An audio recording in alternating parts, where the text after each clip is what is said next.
schedule. So West Virginia sits at 11-8. If you look at the bracket matrix this week, West Virginia is on the bubble. They're squarely on the bubble and riding in and out of being selected according to the people that follow this based on results. They were staring outside of the bracket according to bracket matrix before the TCU game. Then they're in after the TCU game, and I would guess after this game they're going to be out again, but they're not going to be off the bubble. Still going to be on the bubble. Okay, so you have 11 Big 12 games left and the matchup with Auburn next Saturday. Okay, so here's what's going to happen, and it's a daunting task. And I'm not going to tell you what chance I'm giving this. I'm just giving you West Virginia's path to the NCAA tournament.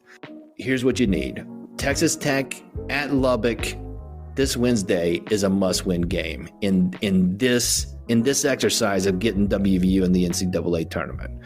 In getting them in the NCAA tournament, this absolutely matters. And if they lose this game, then that's it. Then it is, in that scenario, game over as well for the season and a slide into mediocrity. Is that a word?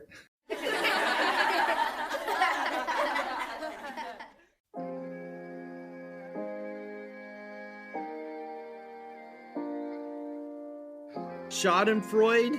Everybody must have screamed, "Ah!" He's a sung hero. A little pushy. Are you back from listening to Stairway to Heaven twice? Now, those are just words I looked up on the internet. Unreasonable Doubt, a podcast about West Virginia University basketball, starts now. Everybody raise your fizzy waters. A toast to the 2022-2023 West Virginia Mountaineer men's basketball team. What a ride. You've been all over the place, but you're finishing the season strong. It's been a wild ride. Enjoyed almost all of it. Congrats on the way you finished your season. Salute.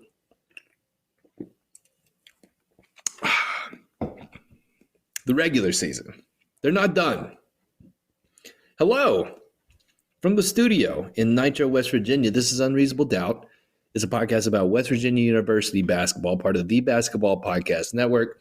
I'm Josh Witt. This is game 31, episode 31, the Kansas State Wildcats. And that team deserves a toast. Think about where we were at in January. Just 2 months ago, after a good start to the season, just like last season, West Virginia started the Big 12 schedule rough, just like they did last season.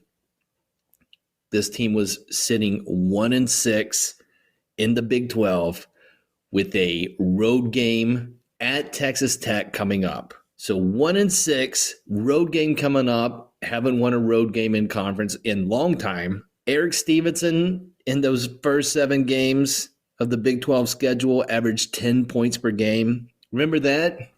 When he was 10 a game after starting the non-conference schedule and his West Virginia career way better than 10 points a game. Stevenson fouled out of 3 of those 7 games. He also had that crotch grab in Stillwater, and then he had the public apology for said crotch grab. West Virginia's point differential in those first 7 games where they went 1-6 was minus 32. So in those 7 games, they scored 32 less points than their opponents. West Virginia missed 67 free throws in those first 7 games. If you wanted to look at one stat, and people were saying this at the time, this team's good, they just need to make free throws. Bob Huggins has been railing, we need to make free throws. They weren't at the time, and that got them to 1-6. Remember when Larry Harrison got fired? Longtime Huggins assistant got wished well in his future endeavors after the 0-5 start. West Virginia's 1-6, fired their longtime associate head coach, the first guy Bob Huggins hugged when they beat Kentucky to get to the Final Four in 2010. That's where this team was at in January. There was a stat that I used to mention that was totally in play that I feel like, and I said I'd never bring it up again, and I don't think this counts because I'm not going to say what that stat was. I'll just say it was in play at that time, and that stat was not favorable for the Mountaineers' future. Bad place. West Virginia was in a rough spot because you could look to last year's team that finished with a losing record and look at where this season's team was at in January and say, what's the difference? Why is this season different, even with new guys? It looks, the numbers, wins and losses, looks the same. So for an exercise I did not actually believe could happen, but just wanted to talk it out.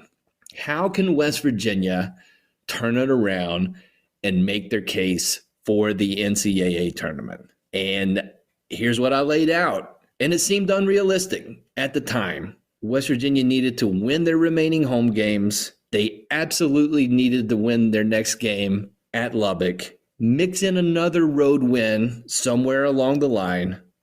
And if they did that, then they can get there. So where are we at? Well, they did all of it except losing that Texas Tech game at home. But they did everything else. They won their home games. They won that next game at Lubbock. They beat Iowa State in Ames. Given what the prognosticators are saying, and not all of them can be wrong, and they're in agreement. All the people that do this, as of me recording this, have West Virginia firmly in the NCAA tournament, which is amazing. Absolutely amazing. And look at their resume. Tournament resume wins at Pittsburgh, at Iowa State. They swept Iowa State this season. Home wins over TCU, Auburn, now Kansas State. If you wanted to point out a bad loss, it would be that Texas Tech game. Texas Tech, not a bad team. Healthy. Yes, they lost at home to Oklahoma State today.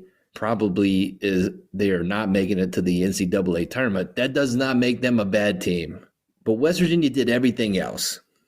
5 quad 1 wins, only 1 quad 2 loss, and they capped the regular season with a win on senior day over a really good Kansas State team.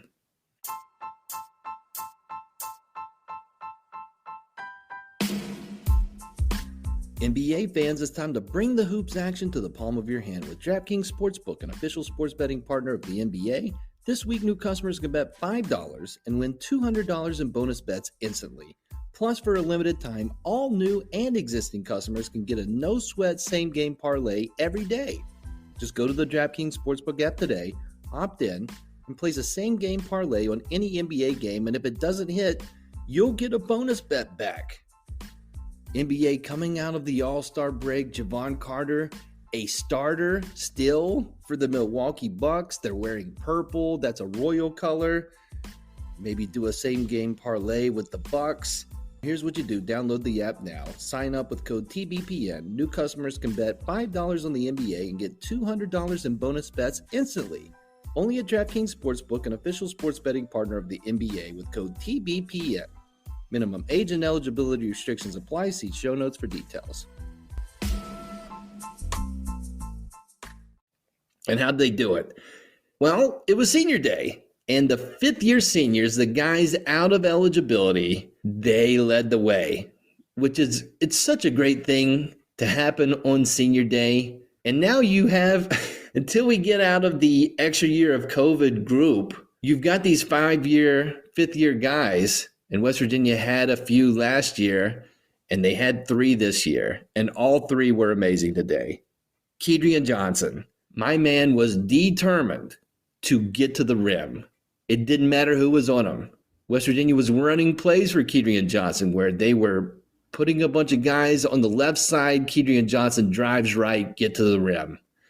And he just kept getting to the rim. There was no Kedrian Johnson spin moves, mid-range shots. It was all at the basket. And not all of them went in, but he definitely got to the line quite a bit. And he had to guard Noel. Between you and me, shout out to that guy. I should be totally annoyed by that guy. Absolutely admire his work. 5'8", 160 pounds. And Keaton Johnson has to guard that guy. And he didn't. It's a guy who didn't score in the first half and yet controlled the game through his assists, through his getting steals on the other end, and just being pesky. I love watching the guy work. I like watching Kansas State play. It's my favorite team to watch in the Big 12 that's not West Virginia. They've got a great coach. Imagine being a Kansas State fan. You lose Bruce Weber and you feel good about that. You don't feel bad. You feel bad about losing Bruce Weber's hair, but you don't feel bad about a change. You get an assistant from Baylor, and this guy is amazing. And they got a bunch of new guys. And the way they play and how they play defense and what they do offensively with a 5'8" guy and a guy coming back from a heart condition, it's just hard to be annoyed with Kansas State. I'm between you and I. But Keaton had to guard that guy on the other end, and then he just kept attacking the rim. So here's his stat line today. 23 points, which is his career high. It's so great to get your career high on senior day. 23 points, 14 of 15 from the free throw line. And those were no bailout fouls. He earned all of those. 6 assists, 6 steals. Relentless today, Keaton Johnson. Eric Stevenson, remember he was 10 points a game at the beginning of the conference schedule. That guy is on a heater. He went for 27 today. 27 points, 5 assists, 4 rebounds, 2 steals. When Keaton Johnson drove to the basket, did a spin away from the basket, and found Stevenson for the 3 to put West Virginia up 7. The Collie got extremely loud. And shout out to the Collie. Shout out to the fans riding this roller coaster with this team. 14,000 plus in the Collie today. And that's as loud as they got, was that Eric Stevenson 3-pointer. His last 5 games, averaging 25 points a game. So by my math, that's like 15 points per game better than how he started the Big 12 schedule. And he is finishing strong. Stevenson is on a heater. And then the third, fifth-year guy, and my MVP for this game, Emmett Matthews Jr. Amazing. No settling for threes today. He was getting to the rim, but not like Keaton Johnson. There was a couple of drives, including a great drive in the second half on the left-hand side. Kind of did he kind of moved it in air before dunking it with 2 hands, but it was aggressive Emmett Matthews. It was his second made basket was a putback dunk, cutting for layups, not settling, moving. He guarded Keontae Johnson on the other end. Not a easy task. And Emmett Matthews ties his season high of 20 points, got 6 rebounds, 4 steals, 2 blocks, played all 40 minutes. That guy's finishing strong. So you've got 3 fifth-year seniors who scored 70 of West Virginia's 89 points. Only 6 Mountaineers scored today. So not a laundry list of guys that I can point to like the Iowa State game and like I think that like the Iowa State game where it's just you can name 7 or 8 guys that made contributions. Only 6 guys scored today. Trey Mitchell contributed 14 points and 6 rebounds. And he's a senior, not a fifth-year senior. We'll talk about Trey Mitchell and his future after the season. But in front of a loud, packed Collie, West Virginia gets it done on senior day. And what a way. I mean, it really is a roller coaster season. Start 10-2, lose 6 of their next 7, start the Big 12 schedule 0-5. Then after they lose 6 out of 7, they win 4 out of their next 5. including the win over Charles Barkley and Auburn. Then they lose 3 in a row. And then at the end here, West Virginia wins 3 of their last 4. The only loss at Allen Fieldhouse where they have the ball last possession with a chance to tie or win. And that's how you want to finish. You want to finish with that. You don't want to finish with the lose 6 out of 7. You don't want to finish losing 3 in a row. You want to finish strong. And West Virginia's last 4 games, they finished strong. And so when you go back to the beginning of the season and not knowing what, I was on this podcast saying, I don't know what's going to happen. I mean, how do you know what's going to happen with so many new parts? In theory, you're thinking, all right, transfer portal guys coming from bigger programs, more established guys like that, need to see improvement from the limited number of guys who are returning, but I don't know. I don't know what we have. And so in a glass half full thought process, I thought West Virginia is not top of the conference, but they can get one of the last Big 12 slots for the NCAA tournament. And they could do that by accumulating wins against the bottom part of the conference. And in my head, at the beginning of the season, and the coaches felt the same way, I thought the bottom included Iowa State and Kansas State. The coaches did too. Now, West Virginia did get 3 of their conference wins against those 2 teams, but those 2 teams were top half of the conference. They finished top half. West Virginia got swept by Kansas, swept by Texas, swept by our good friend Jalen Bridges and the Baylor team. West Virginia swept Iowa State, and then they split with the other 5 teams. West Virginia finishes 7-11, so that takes the worry of a 6-12 team never getting to an NCAA tournament from the Big 12. 7-11 teams have.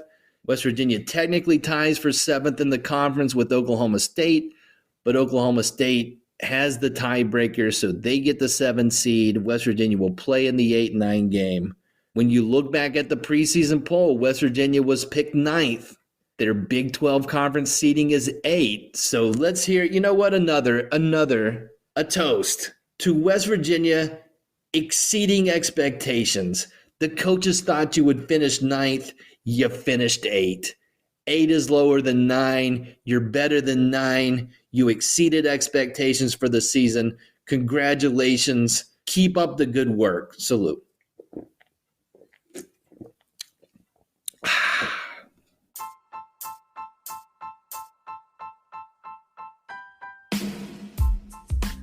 Are you a DC person or a Marvel person?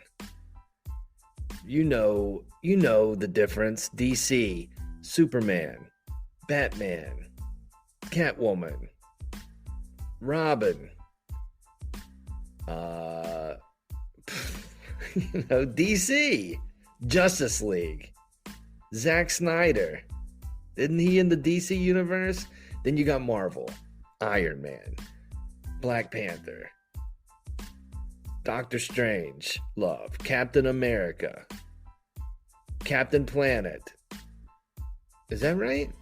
Anyway, if you know the difference between DC and Marvel, then you probably have comic books, and you probably have comic books that you would like to sell to somebody, and that's where Freeman Sports Cards and Collectibles come in. You call them at 304-416-3631 and tell them you've got DC comic books, Marvel comic books, other comic books, and they'll say, yeah, I'll buy them and I'll give you cash money. So comic books, action wrestling figures, sports cards, give them a call, 304-416-3631. Freeman Sports Card and Collectibles. The regular season is over, and guess what? All is right with the world. I don't know if that's the case, but Kansas won the conference again. They did it again because that's what they do. They lose all those guys and repeat as Big 12 champs. Congrats to them, I guess. Kansas City, Big 12 tournament. West Virginia gets to play in the first round, the privilege of playing in the first round of the Big 12 tournament. the top 6 seeds get buys. 7 plays 10 and 8 plays 9, and West Virginia is in the 8-9 game. And new conference commissioner, new entertainment at the Big 12 basketball championship in Kansas City. Fat Joe will be performing a VIP only set on Friday. So if West Virginia can make it to the semifinals, maybe they get to run into Fat Joe. Shaq will be performing a 1-hour DJ set. DJ Diesel will be performing a 1-hour DJ set at Kansas City Live in the Power and Light District following the games on Saturday. You can get tickets. I don't know. A Bathing Ape will be partnered with the Big 12 to put camouflage marks on stuff. So that's cool. Jordan Sparks will be singing the national anthem. This is the Big 12. They're really into cool stuff, neat stuff. And when you've got Jordan Sparks and a Bathing Ape and Fat Joe, you're hip. So kudos to the Big 12 for getting all those big names into Kansas City for a great tournament. West Virginia's fared pretty well in this tournament. They've made the semifinals of this tournament. I believe they made the finals of the tournament, have not won the tournament. Very difficult to win it when you don't get that bye. And West Virginia will kick off the Big 12 tournament. They are the first game on Wednesday. They play at 7 p.m. ESPN2 against the 9th seed Texas Tech Red Raiders. West Virginia split with Texas Tech in the regular season. Both teams won on the road. Texas Tech shot the ball lights out in Morgantown, and then they left Morgantown. They got another road win in Norman, and then they've lost their last 3. All close games. Texas Tech, their only way into the NCAA tournament at this point is to win the Big 12 tournament. West Virginia, I feel, has secured their spot. So it's great to play the first game in Kansas City knowing it's not a must win. Obviously, West Virginia wants to win every game they play, and I want them to win on Wednesday, not in the must-win category. You know why? Told you I feel good about their conference or their NCAA tournament resume, but they also, if they win this game, they get the privilege, and it feels like they have this privilege almost every year of playing Kansas in Kansas City, which is a problem. Playing Kansas in Kansas City is a problem. A handful of teams have stories to tell of beating Kansas in Kansas City. Iowa State has won this tournament a few times. Texas won it last year. So it's possible, but West Virginia, I don't want to look. I feel like they've played Kansas so many times in Kansas City and 0 wins to show for that. Not a must win. Great if they can win the series, the season series against Texas Tech. And you just want to play, you know, at this part of the year in March, you just want to keep winning.